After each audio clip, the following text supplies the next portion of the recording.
Olá meus irmãos e meus amigos, aqui é o pastor Márcio Freitas e nós temos um assunto muito importante. Quem foi Nirod?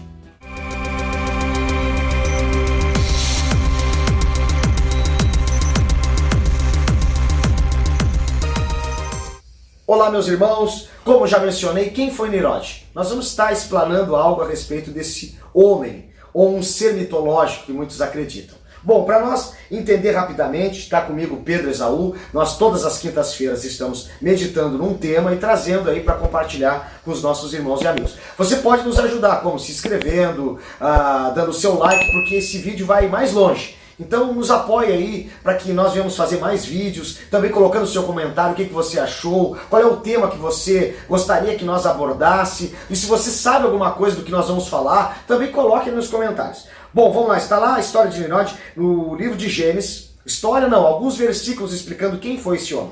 Gênesis capítulo 10, versículo 8 fala: E Cuxi gerou também Nirod, o primeiro homem poderoso na terra. Ele foi mais valente dos caçadores e por isso se diz valente como Nirod.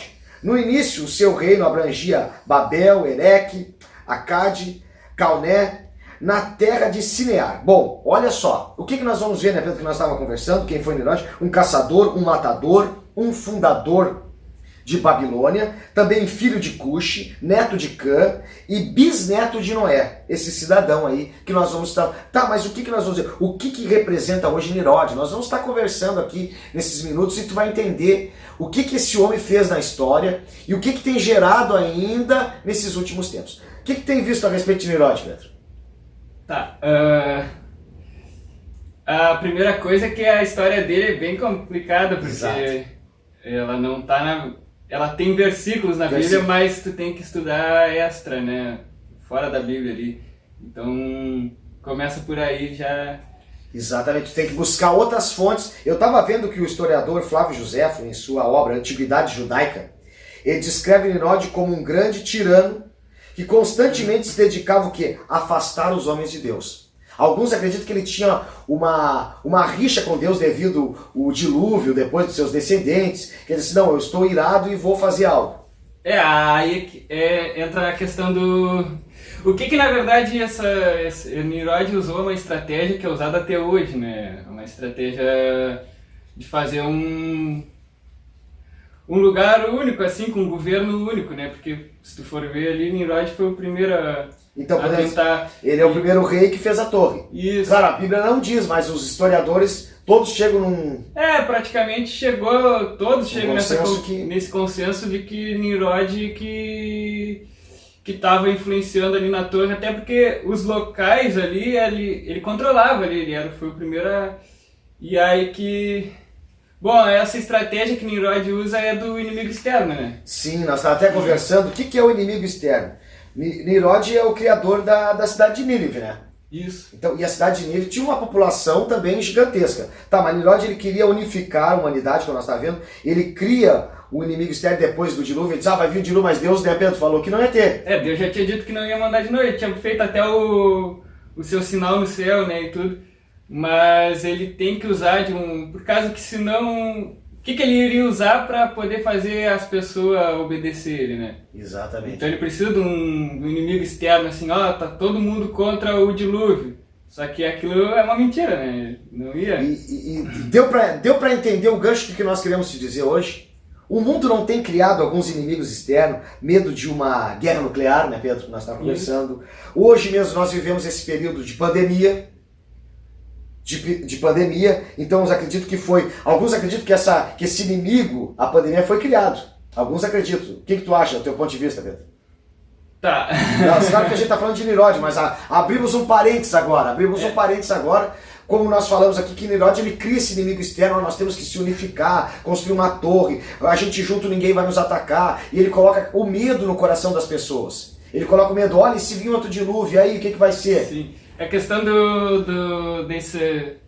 disso que está acontecendo atualmente, assim, se por querer ou sem querer, que surgiu isso tudo aí, eles estão usando muito bem, por causa que dá para ver que órgãos mundiais que antes nem era tão falado, hoje estão ganhando ganham um destaque especial. Destaque em toda a mídia, né? Sim. Eles estão se destacando. E esse inimigo externo vem e gera. E nós vamos ver que nós podemos fazer um gancho, nós estávamos conversando, um gancho em Apocalipse capítulo 13, versículo 16 e 18, quando surge a marca da besta. Isso. Que todos iam ter, grandes, pequenos, ninguém ia comprar ou vender. O que acontece hoje?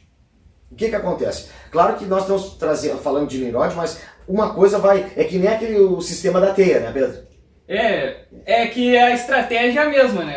Exatamente. Ele usou a mesma estratégia durante a história praticamente toda, assim. Ele, no caso nós estamos falando do próprio Satã, no caso. O próprio Satanás, que ele usando uma pessoa como ferramenta para colocar em prática o plano dele. Sim. E o plano dele é matar, roubar, destruir, é trazer o quê? O caos. Mas aparentemente parece que não é o caos, é a solução. Mas aquilo já é uma estratégia para fazer as pessoas se rebelar contra Deus. Isso. E é isso que Nimrod estava fazendo. Então, quando nós falamos, hoje mesmo, nós vamos ver que hoje tu precisa de um passaporte para entrar isso, aqui o passaporte vacinal para aquilo, isso, aquilo. Então, o que acontece? O domínio, Nimrod ele queria ter, na realidade, o domínio de todas aquelas pessoas. E o domínio começava trazendo o quê? Um inimigo externo.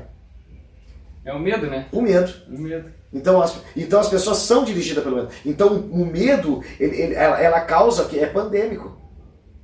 O medo, porque tu instalou o medo na pessoa, ela fica fácil de ser controlada e manipulada. Então o que nós estamos falando? Para nós recapitular, Nimrod, essa pessoa, ele se levanta contra Deus, ele é inimigo de Deus. Alguns acreditam, mas ele era um grande caçador que estava na presença de Deus.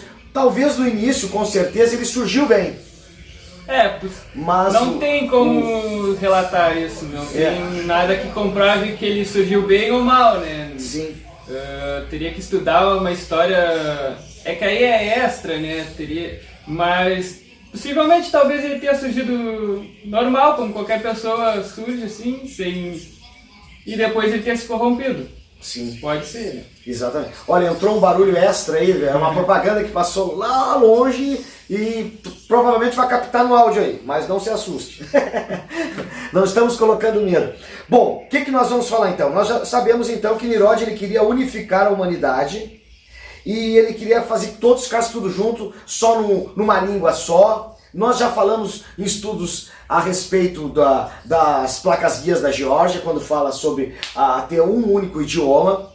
E naquele momento tinha um único idioma, ele estava indo contra o que Deus falou, dele se espalhar e povoar a terra, né, Pedro? Ele estava trazendo, né, para perto. Deus vê que ter um idioma se torna muito fácil fazer isso, né? Então ele cria a história que traz isso daí, fala que Deus chama 70 anjos e cada anjo é responsável por criar uma língua nova. Então ficou 70 línguas mais o hebraico, que no caso, como essa teoria é judaica, eles não consideram o hebraico como uma língua corrompida. Sim. E a primeira língua foi? Eles consideram o hebraico. Claro, vai ter historiador que vai dizer que foi o do Akkad e outras línguas lá, mas aí já não entra no como saber. No... Então o que nós vamos ver então? Nós vamos ver que ele então já faz algo contra Deus. Ele se rebela contra Deus. E hoje, como nós estávamos falando, e hoje nós trazendo para colocar no nosso cenário hoje. As atitudes de Nimrod estão, como nós já falamos alguns minutos atrás, está tendo prática hoje, sendo colocado em prática hoje? Ah, sim, sim. Como nós falamos, os órgãos que estão surgindo, que antes não eram conhecidos, já estão se despontando na mídia, a gente já conheceu organizações que nós nem ouvia falar. Então isso aí tudo para trazer as pessoas, puxando as pessoas, né, Pedro? Sim, é aí que teria que voltar e rever o vídeo da semana passada, né? Das placas guia da Geórgia. Vamos colocar aí depois, a Luciana coloca para nós, que é da produção, né, Pedro? Bota para nós aí, e se você não assistiu, para fazer essa conexão com um vídeo das placas guias da Geórgia. Ali tá os 10 planos, né, do que seria... para poder implantar isso que Nimrod tentou implantar. Claro que na época de Nimrod eles não tinham pensado ainda nesses 10, mas como o inimigo ele é antecessor, é o próprio Nimrod, então ele já tinha esses 10 planos na mente dele do que fazer, né? E óbvio, para te controlar todo mundo, tu tem que diminuir o controle. Esse é o primeiro mandamento, né? Das placas guia, tu tem que diminuir a quantidade de gente para te poder controlar, senão tu não consegue controlar o cara marcado lá de Apocalipse. Como é que tu vai controlar se as pessoas... Apocalipse capítulo 13 ali, quando vai falar sobre a marca da besta, então tu tem que ter o controle. Então, o que pensava Nimrod? Ele queria manter o controle. Se tivesse todo mundo espalhado, não teria como ter o controle. Não, tu não tem como controlar se o cara que não tem a marca, como é que tu vai controlar se ele está comprando ou não? Então, se tem um espaço muito grande de gente, tu não consegue controlar. Então, tu precisa diminuir mantendo todos num lugar só, né? E hoje pode ver as pessoas, mas ninguém está me controlando mais. Muitas pessoas estão pedindo um passaporte vacinal para te entrar num supermercado, entrar num restaurante, numa festa de aniversário. Eu mesmo tive que mostrar numa festa de aniversário. Sim. E hoje as crianças, aquilo já está chegando nas crianças, um pouquinho mais, elas vão ter que também ter o seu passaporte. Então tudo isso já é uma forma de te preparar para manter o controle. Então tudo começa sutilmente. E isso aconteceu e a história se repete. Nós estamos vendo que, analisando Nimrod, ele começa o quê? Queimando o tijolo, e nós estamos vendo que alguns rabinos, eles choravam mais por um tijolo quebrado, né, Pedro? Como é que é? Tem uma história rabínica, né? Sim, nesse período de Nimrod, né? No período de Nimrod, claro, o tijolo queimado era a maior tecnologia daquela época. E eu já vi estudos, experimentos, que eles pegaram o tijolo feito de barro, o que não era queimado, que era só seco ali no sol, e depois o queimado. A capacidade que ele suporta de pressão. Isso, a torre ali no caso, ela tinha o objetivo de manter vivo o legado, né, a história deles, como se eles não fossem eternizados ali, aquelas pessoas que construíram.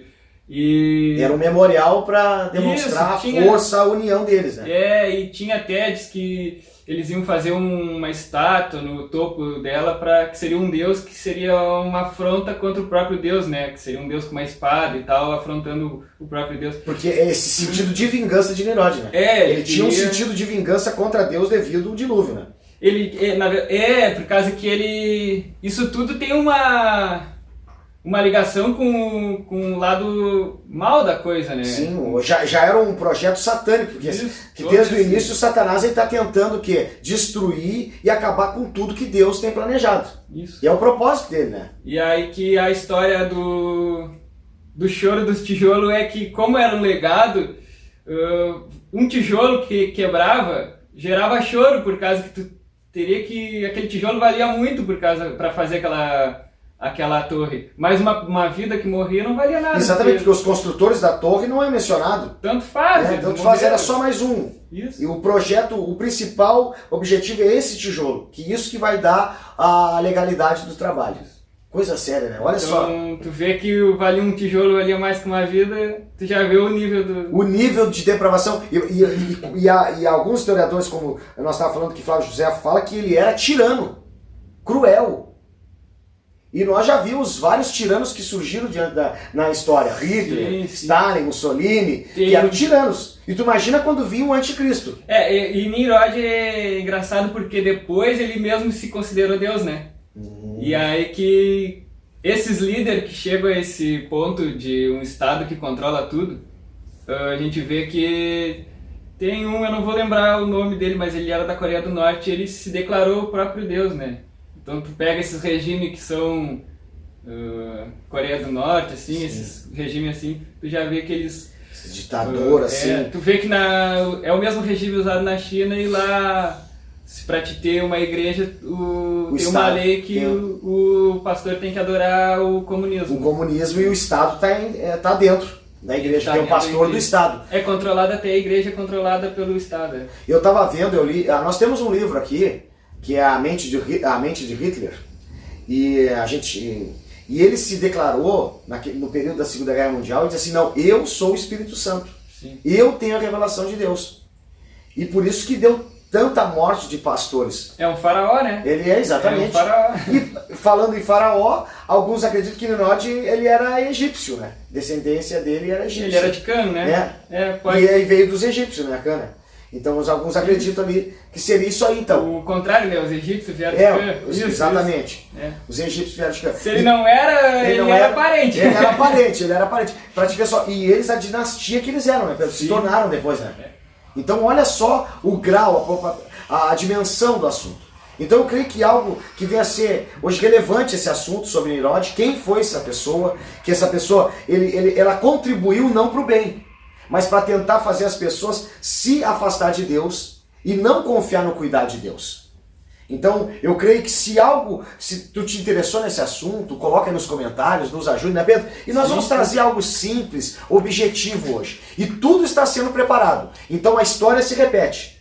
Então aquele controle de Nirod hoje está sendo estabelecido nesse tempo que nós estamos vivendo, né, Pedro? Sim. Esse controle de trazer as nações, as massas, mas é muita gente. Então tem que ter um plano para diminuir esse pessoal todo. E nós sabemos que vai ser o quê? Chegada do anticristo, que vai ser um tirano também, com aparência de piedade, mas negando, como o apóstolo Paulo fala para Timóteo, negando a eficácia de Deus. Os profetas chamam ele de o grande terror, né? O grande terror. Então, diz que nunca houve terror tão grande quanto esse que virá, né? Então, se a Segunda Guerra foi difícil, Imagina agora. Imagina quando ele vir, né? Imagina quando chegar. Meus amados irmãos, muito obrigado aí. Não se esqueça de deixar o seu like para que mais pessoas venham assistir esse vídeo, e também você pode compartilhar nos seus grupos. Nos ajude no canal. Deus abençoe. Obrigado, Pedrão. Daqui uns dias estamos de volta aí.